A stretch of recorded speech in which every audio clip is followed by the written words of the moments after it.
All right, I believe we're live. I'm glad to see everybody back. Now, this will be a live video. You can chat with me in the right or left side, depending if you're on a phone, laptop, or desktop. And you're able to ask me questions about Section 8 low income housing and so on. As far as the introductions go, my name is Jay. I am a Section 8 consultant and I own Section8Consulting.com. I work with clients all over America that have trouble navigating the system. Also work with a lot of landlords around the nation. Some are small, 1 or 2 units, and some are large, 2 to 500 units. And we work together to help people get through the system. You know, one of the big struggles that you have out there with housing is it's hard to get answers, and housing authorities are busy, and they're not always trained to do the best thing.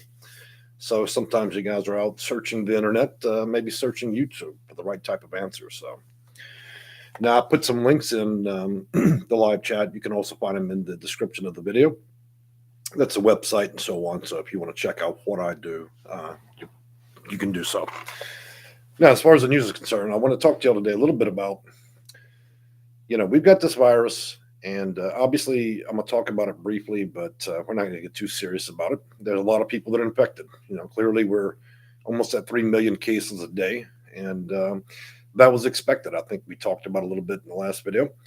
I'm not interested in fear mongering or anything, but I think that it is affecting housing, and there are things that are closing, and housing authorities are difficult to call. They're not answering phones. I've got about 50 cases open right now with clients around America, and things are going slowly. That's the consequence. Despite everybody getting this stuff, in our own city in Houston, we're on red alert. I guess it means that the vast population of the city of Houston is sick. I don't think this particular variant is very deadly, but so the consequence of this stuff is what affects housing. And the more people that can't work and can't pay bills, it causes a strain on the system, which is generally your housing authorities, HUD, getting vouchers for those of you seeking out housing and other things. So you see, it plays a big role. I've had a big spike of people coming to me, calling, emailing, booking appointments, and we're reaching a point now where it's going to extreme levels again. I know a lot of you are members of my channel, some are not. Last year, we were on a 1 to 2 month wait.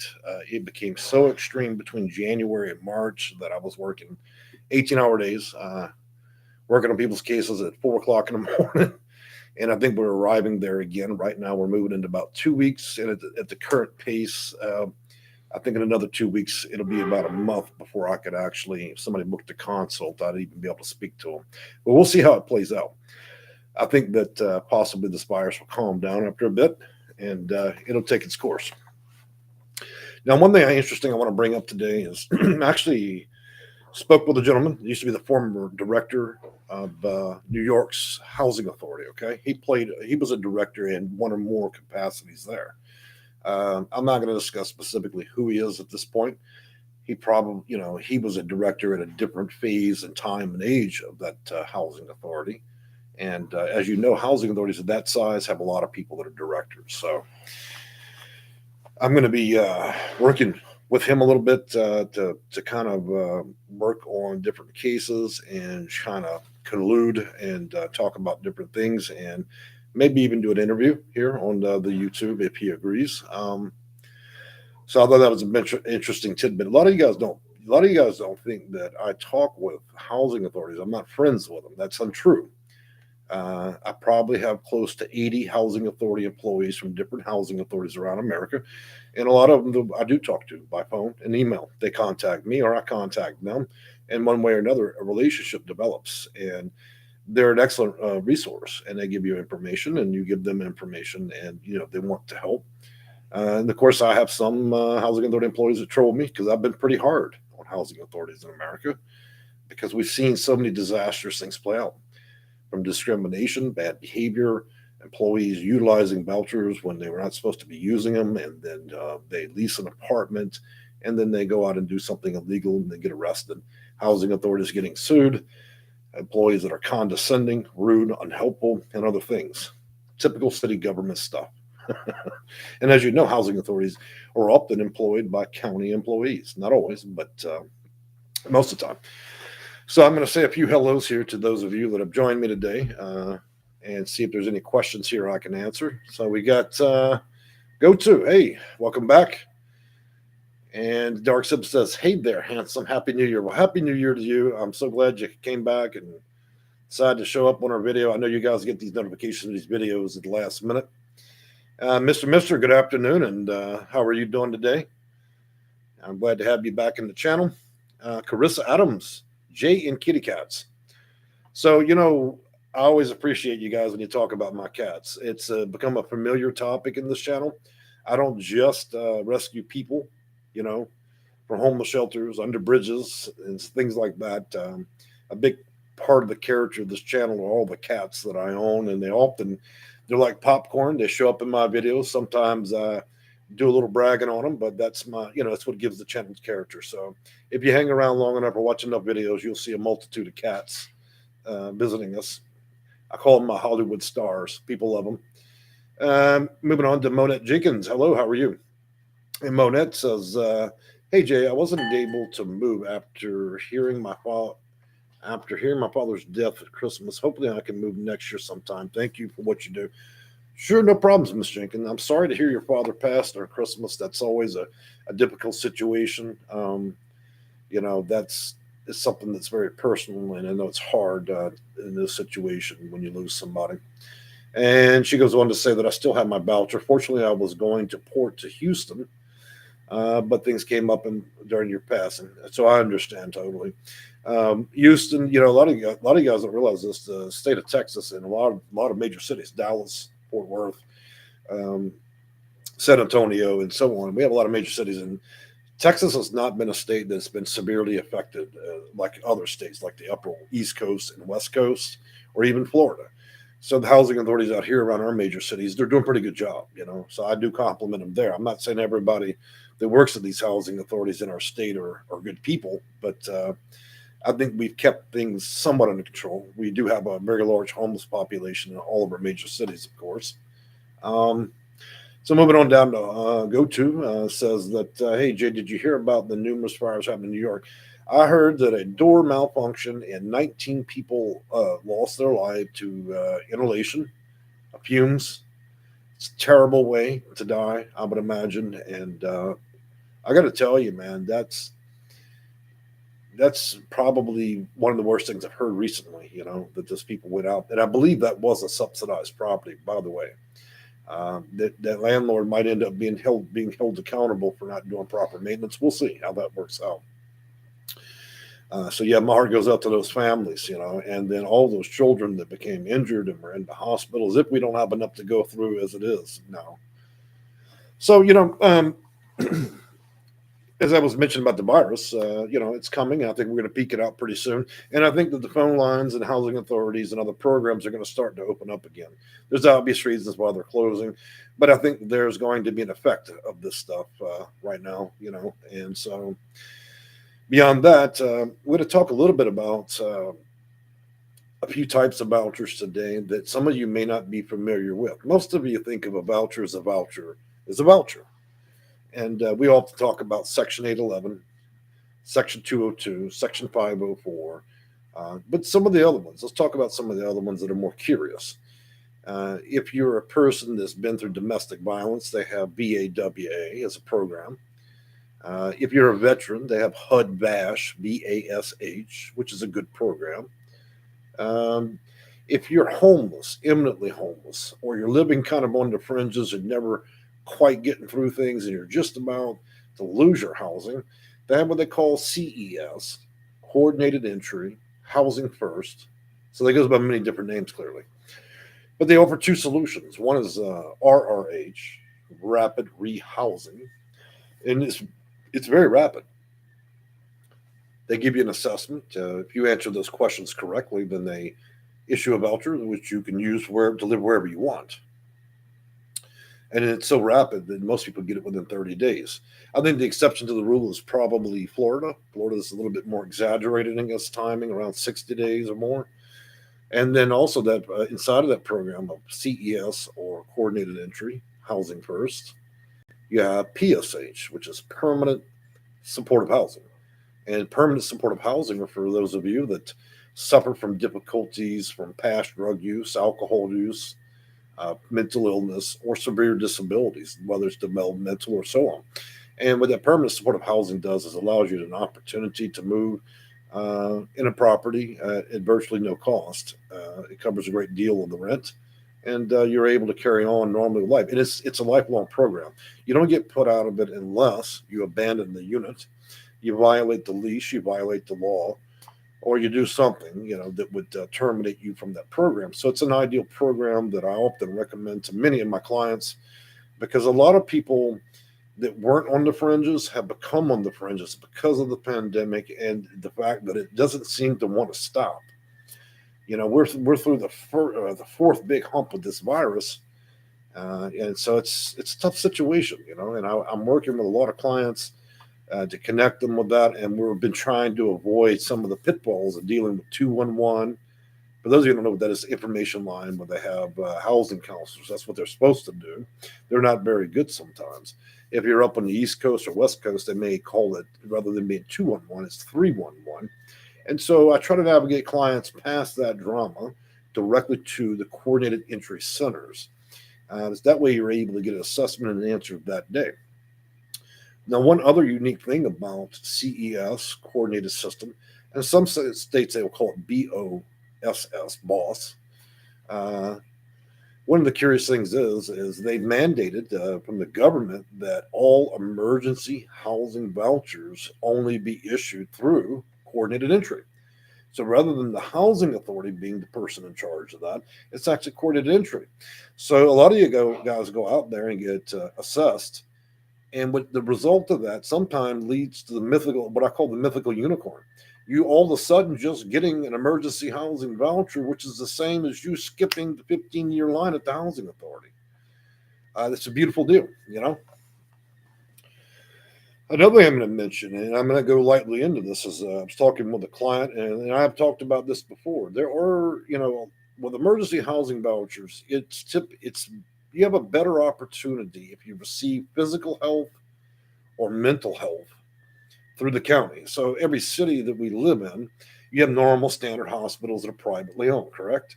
But sometimes in most states, like in Louisiana, we have what we call a charity hospital.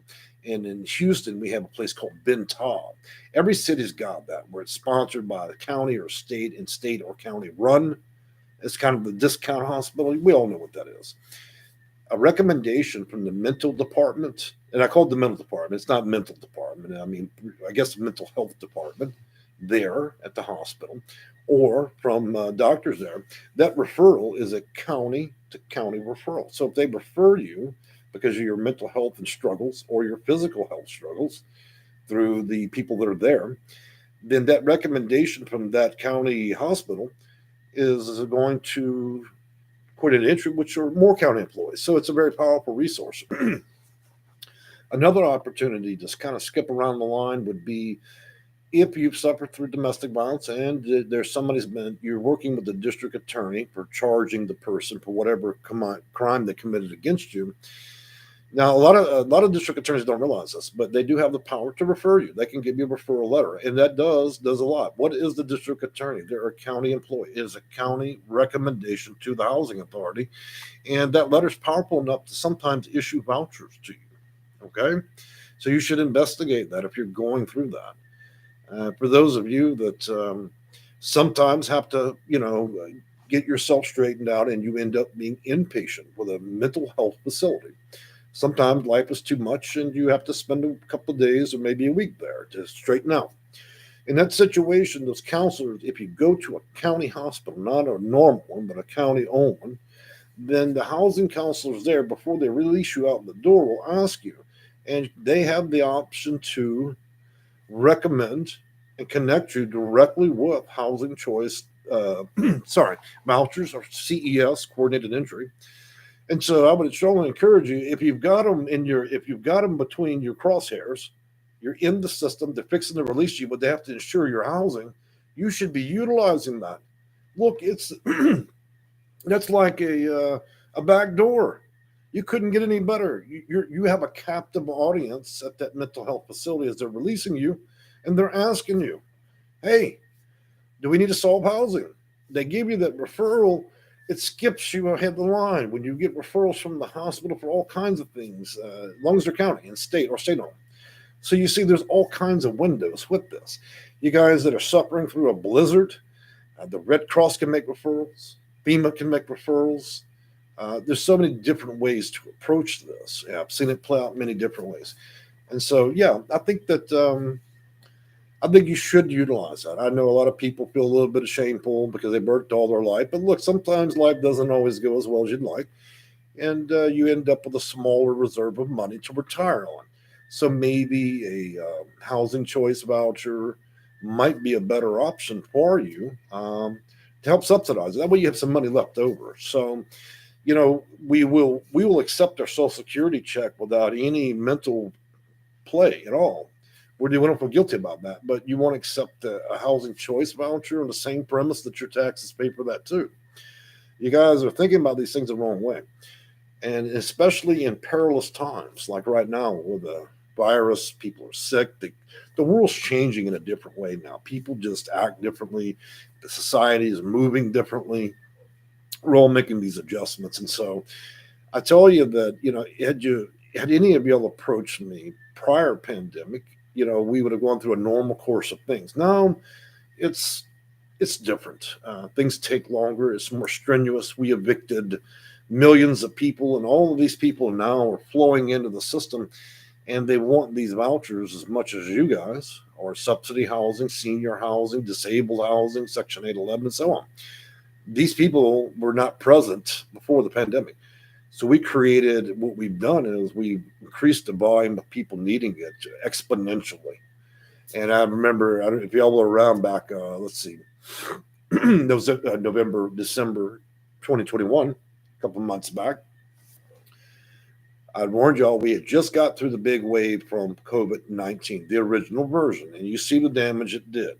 And that I warned that if we got extreme numbers again, whether the virus was deadly or if it was just high, spread a lot, that there would be consequences on housing and that it may cause severe interruptions.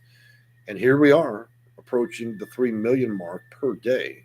At the height of the old virus, the one that was made you sicker, but it wasn't as contagious. The highest we ever saw was 300,000.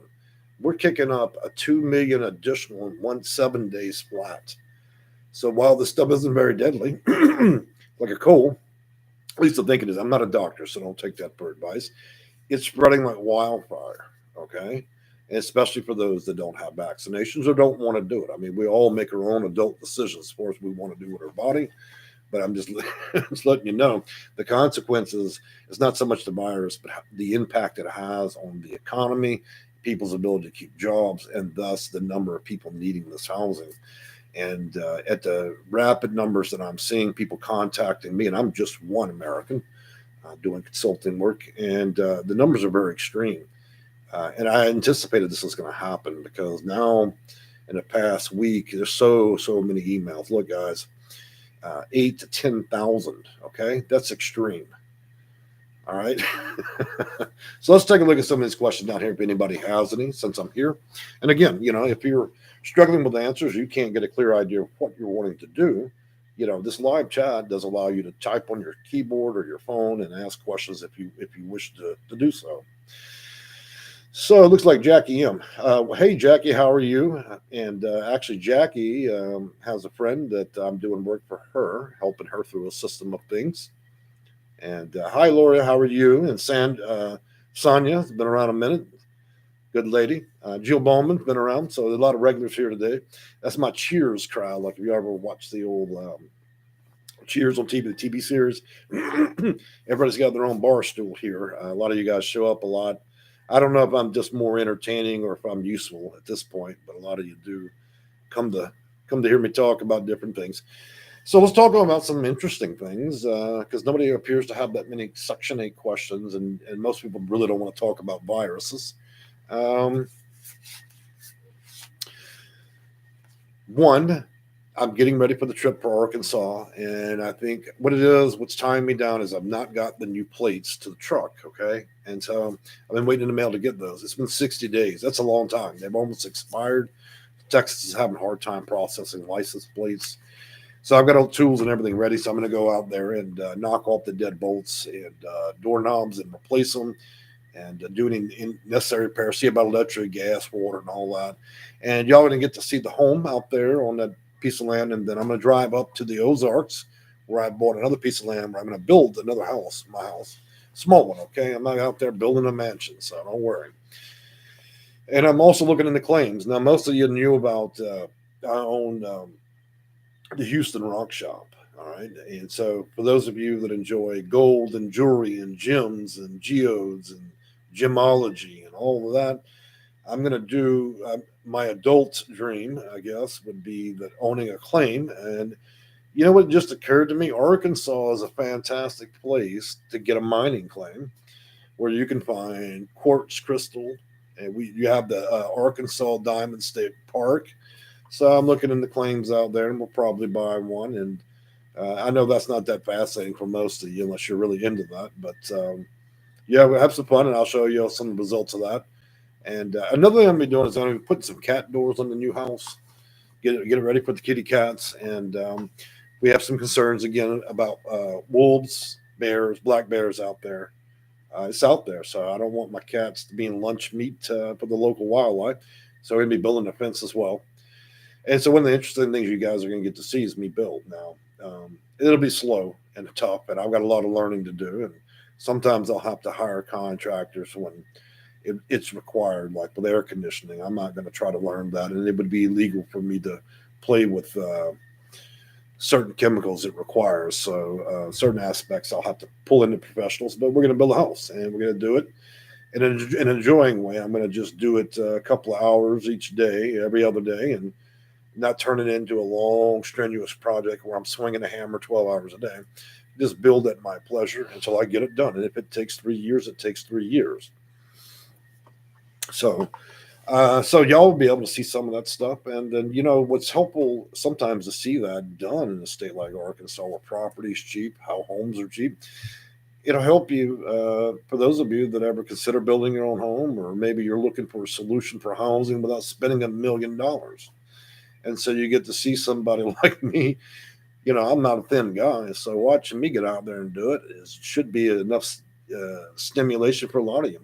You know, one of the bigger things that I try to convey in this channel is if you're going to go after vouchers and subsidy housing and all that, then why are we not working on your case to see about getting you utilizing that voucher to be able to pay a mortgage? In other words, getting you out of using the system to get you out. You got the voucher. The housing authority is offering your ability to use the voucher money against a mortgage if you can get a house, a little cheap house you can live in. And then you're able, so what they're doing is you're flipping a mortgage. You guys are passing this up, and it's crazy. So I've been trying to encourage y'all. A lot of you that think it's not possible, they wouldn't have designed the program to allow you to utilize a voucher to pay a mortgage if they didn't think that people with low credit scores and not great jobs or on a fixed income, they didn't think y'all could do it. They wouldn't have this program. So I'm constantly battling with my clients. Hey, you know, you've been in the system 10 years. Why don't we work on porting you to a county where they offer the program, and then we start working through the process of 4 or maybe 9 months of trying to get you approved, get an approved lender, work with the housing authority, get your classes, start raising that credit score, and then getting a small and reasonable house. A lot of you guys, you get too eager about this and you want a $300,000 house and you know you're on a fixed income. That's the wrong way. You're buying yourself right back into the bad debt. Look, you just need a small, comfortable home. You don't have to be the mansion at the end of the block, okay? You want to be able to pay this thing off as soon as you can, so you don't have to pay your money into it. And then you can tell the housing authority, thank you so much for that voucher. You can have it back. Goodbye. You see the point? Besides, when you're paying your own mortgage, you're paying that equity, and the equity paid into your home is your own money. It goes back to you. So that's the clever part. The housing authority is paying your mortgage, free money to pay your mortgage. You turn around in 10 years, you sell the house. All that money they dump into your house, that's your money. You see my point? How long are we going to keep paying the landlord? How long are we going to play that game? You know, the landlord don't give a damn, and a lot of you put up with a lot with these landlords. You're living in broom closets in New Jersey. You're living in SROs in New York. You barely got a functional light bulb. You know, you got roaches popping in and out of your hair, roaches flying around when you're showering. You got crazy people that are prostituting and smoking crack and all kinds of crazy shit in these buildings y'all living in. The goal is to get you out of that. And so this is an opportune time to do that, because if you chip away, rather than saying, hey, I got to do it all right now, if you work towards the goal slowly, keep chipping away at this, then eventually you'll arrive at it and you'll tell yourself, wow, I can't believe it. But now that I've done this little by little, I've managed to reach the actual point of pushing the key to the door in my own home. A lot of you guys are going to have to move out of these big cities too, because you're not going to be able to buy houses in the middle of New York and New Jersey, in the middle of LA. That's a pipe dream. We all know that. It's time to get yourself out there a little bit in the country where the air is clean, things are affordable, and people don't flip you off into traffic and talk trash to you. Okay, a lot of you have been living in the city so long. Try living around folks that actually, actually like you and wave. That's why I'm getting the hell out. Well, that and the property prices in Arkansas are pretty good. I may not agree with everything in Arkansas, but I'm willing to give it a fair shake. If it was up to me, I'd love to move to Seattle. It's beautiful out there. And the problem with Seattle is the housing market is nuts. I'm not going to pay. I'm not going to pay $1 million for a house that my grandmother lived in. It looks like the same house my grandmother lived in Baton Rouge, and I know the house is worth 60 grand in Baton Rouge, but it's $1 million in Seattle. I'm not doing that. That's just ridiculous. I like the clean air, so I got to figure out what I'm going to do about Seattle, because I'm going to retire there someday. It won't always be Arkansas. All right, let's take a look down here to some of these comments since we're rambling away. Gloria says, I don't know about anyone else, but Section 8 has been a blessing for me. I'm glad to hear that, that it's been able to help you. And I think that it helps a lot of people. It's a safety net for a lot of seniors. Believe it or not, the program is most heavily used by seniors. We all want to retire and try to plan financially, but the world keeps changing and getting more expensive. And a lot of the plans we made early in life haven't worked out. And so this is something that you can utilize fairly. GoTo says, that is a dream. I'm working it out 100%. I'm glad to hear that, GoTo. And Lori says, how cheap of a house, a decent house in my area is 150K and over. I think 150K for a HUD home was fair. When a young couple buys a house, they don't plan appropriately. They go and buy a $200,000 house. They don't make the note. Then it goes back to what? The bank. It gets foreclosed. Then Fannie Mac picked up that $200,000 house. They take it, they chop the price in half, they make it a HUD home, and they make it available to you at half the price. Sometimes you can get them at auction, okay? And so it's an excellent deal, and it allows an opportunity for people that otherwise could not afford to do so. So I would say that every day should be spent on the thought process of looking into what needs to be done, communicating with the housing authority. And for those of you that struggle with the process of research, stuff like that, hire a consultant. It doesn't have to be me. It could be anybody that knows what they're doing, and start moving with that dream, because we all plan to do things. All right, so I'm reaching in the video. It looks like there weren't a lot of questions in relation to Section 8 housing, and I know a lot of people came with the expectation of news, and I think I delivered it. We already knew what's going on. It's tough times. There's a lot of people that need help. A virus that's running out of control, a cat that's meowing behind a closed door because Kitty decided that it was going to pop in there and not let me know. So I don't know if y'all can hear him or not. So he's brokenhearted. I can't run over there and let him out. So I'll let him out in a minute. So anyways, guys, I'm going to go ahead and wrap this up. And I've enjoyed having y'all. I think Sunday we'll do a live video. We're going to talk about some additional programs that are out there and see whether or not y'all can utilize that. I'm also going to try to publish one of the newer HUD, would be Housing Choice Operational Manual from HUD. It's around 1,000 pages, okay? But it's good. When you understand the rules, the policies, and procedures of how housing authorities operate, then I will say that it's almost like a weapon, because it means that you're informed And you can't just be told any old thing. It means that you're truly informed and understand what's happening. Because a lot of you are going to the housing authority and you have a problem with them, and you're asking them very bluntly on the phone, "Excuse me, I don't like your attitude, so I'd like to know I'd like to know the policies on getting you fired." That's how it comes across to them. So the easier way to do this is when you've got problems to make sure that you're well informed before you address housing authority. That's something I constantly deal with clients. And the same thing that when I talk with attorneys from around a nation that don't want to spend all the time that I have, when I consult with them, we talk about that in relation to discrimination and other housing issues and HQS issues, inspections and so on, quality of life issues, carpeting, mold, and so on. So there's a plethora of issues there, and then you're combining that with city and state codes and federal regulations. It's quite interesting. So, all right. With that being said, I think we'll just wrap it up. I've enjoyed having y'all, and I'll see you again in 2 days. Okay. Y'all have a great night.